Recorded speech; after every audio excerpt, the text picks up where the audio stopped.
தமிழகமெங்கும் கிளைகள் கொண்ட Annamal institute of hotel management and hospital management படிப்பில் சேர்வதற்கான அட்மிஷன் நடைபெறுகிறது. பல்வேறு கோரிக்கைகளை வலியுறுத்தி கோவை மாவட்ட எர்த் மூவர்ஸ் உரிமையாளர்கள் நலச்சங்கம் சார்பில் 3 நாட்கள் அடையாள வேலை நிறுத்தம் நடைபெற்று வருகிறது. இதுகுறித்து பேட்டியளித்த அச்சங்க தலைவர் சந்திரசேகர், முந்தைய ஆட்சியில் மண் அள்ள பெர்மிட் சுலபமாக கிடைத்தது. ஆனால் இந்த ஆட்சியில் பெர்மிட் பெறுவது கடினமாக இருப்பதாக கூறினார். வாகனங்கள் மீதான ஆயுட்கால வரிக்கு பதில் முந்தைய நடைமுறையை மீண்டும் கொண்டுவர வேண்டும் என்றும் கேட்டுக்கொண்டார். ஜூன் 22 முதல் 25 வரை அடையாள வேலை நிறுத்தம் எங்கள் சங்கம் சார்பாக நாங்கள் செஞ்சுருக்கிறோம்.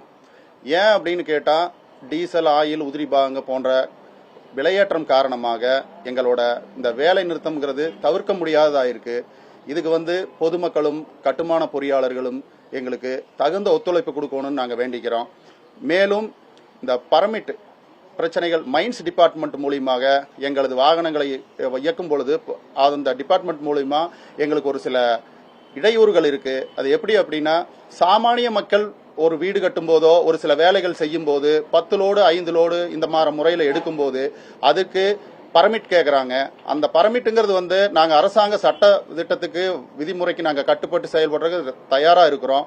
அப்படி இருந்தும் எங்களுக்கு இது கிடைக்காத சூழ்நிலை காரணமாக இதை எளிமைப்படுத்தி கொடுக்கணும் அப்படிங்கிறத நாங்கள் கேட்டுக்கிறோம். மேலும் ஒரு சைட்டில் வேலை செய்யும் போது அங்கே ஏதாவது ஒரு பிரச்சனைகள் ஒரு சைட்டுக்காரருக்கோ இன்னொருக்கோ ஒரு பிரச்சனைகள் ஏற்படும் பொழுது முதல் வாகன உரிமையாளர் மேலேயுமே ஓட்டுநர் மேலேயுமே எஃப்ஐஆர் போடுறாங்க. இந்த ஒரு நடைமுறையை என்னன்னு விசாரிச்சு உரிய நடவடிக்கை எடுக்கணுமோ தவிர எங்களோட எதுவும் கேட்காம எங்க மேல எஃப்ஐஆர் எதுவும் போடக்கூடாது அப்படிங்கிற ஒரு வலியுறுத்துறோம். மேலும் இந்த ஈவே பில் இருக்கு. ஈவே பில்ல ஒரு சிறிய வாகனங்களையே இன்னொரு இடத்துக்கு எடுத்துட்டு போகும்போது அதுல அந்த ஈவே பில் இருக்கு. அதுல நிறைய விதிமுறைகளை கட்டுப்படுத்துறாங்க. அதை எங்களுக்கு அதை கொஞ்சம் எளிமைப்படுத்தி கொடுக்கணும். மேலும் ஜிஎஸ்டி அந்த பதிவு செய்யப்பட்ட இடத்திலிருந்து குறைந்தது ஒரு 30 கிலோமீட்டருக்கு அதுல ஈவே பில் இல்லாம எடுத்துட்டு போறதுக்கு உண்டான ஒரு விலக்கு அளிக்குமாறு அரசாங்கத்தோட ஒரு கோரிக்கை வைக்கிறோம்.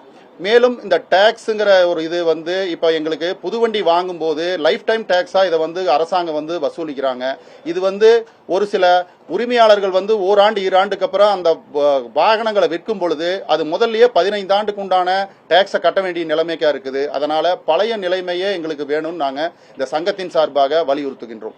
தமிழகமெங்கும் கிளைகள் கொண்ட Annamal institute of hotel management and hospital management படிப்பில் சேர்வதற்கான அட்மிஷன் நடைபெறுகிறது. பிளே ஸ்டோர் மற்றும் ஆப் ஸ்டோரில் இருந்து பாலிமர் செயலியை QR கோடு மூலம் பதிவிறக்கம் செய்யுங்கள். செய்திகளை உடனுக்குடன் பெறுங்கள்.